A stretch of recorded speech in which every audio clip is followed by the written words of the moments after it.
You know, my whole life I've worked for the Knoxville Police Department, my whole adult life. And I was always having to get my uniforms dry cleaned. And so I would always come into the dry cleaners that her family owned, and always late and always needing it ahead of time. My grandmother would always tease me. When I told her we were dating, she said, "I knew there was something between the two of you, the way that you would always run up there when he walked in." So I was oblivious to that. I thought she treated everybody that way. So it was fun though. We've had a great time since then. We've been married almost 19 years. Yep. Once we got married, we lived, in Northwest Knoxville, and so we found a church that we both liked, and we've been there ever since. We walked in the doors there Thanksgiving weekend of '99, and we've really been engaged there ever since. We've always engaged. I've always been, obviously through my law enforcement career, been engaged in community.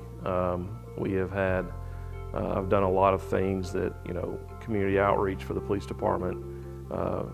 Just being there, serving in the police department is a big deal. And when we got married, Brad had been with KPD for 6 years, and he was a patrol officer. Now he's over Special Crimes Unit, so he supervises the detectives who investigate all of the hard stuff: human trafficking, child sex abuse, domestic violence, all those kinds of things that are really hard to deal with. The old adage is that policemen and nurses always get together, but Jennifer's, she's a women's health nurse practitioner and a family nurse practitioner as well, and so I think both of those professions, they do go hand in hand, but not just the crazy hours and the stuff you see, but it's two people that are compassionate for other people.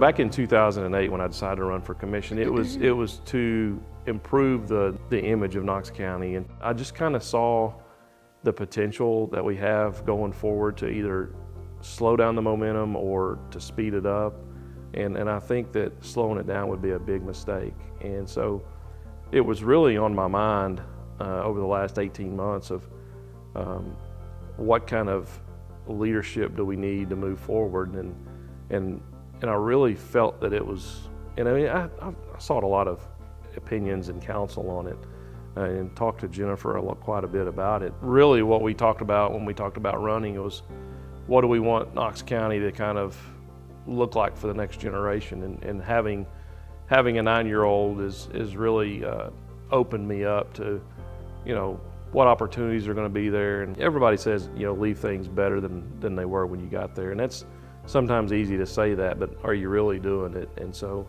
that's kind of the driving force is what does Knox County look like 10, 15, 20 years from now for the next generation? And that should be our focus.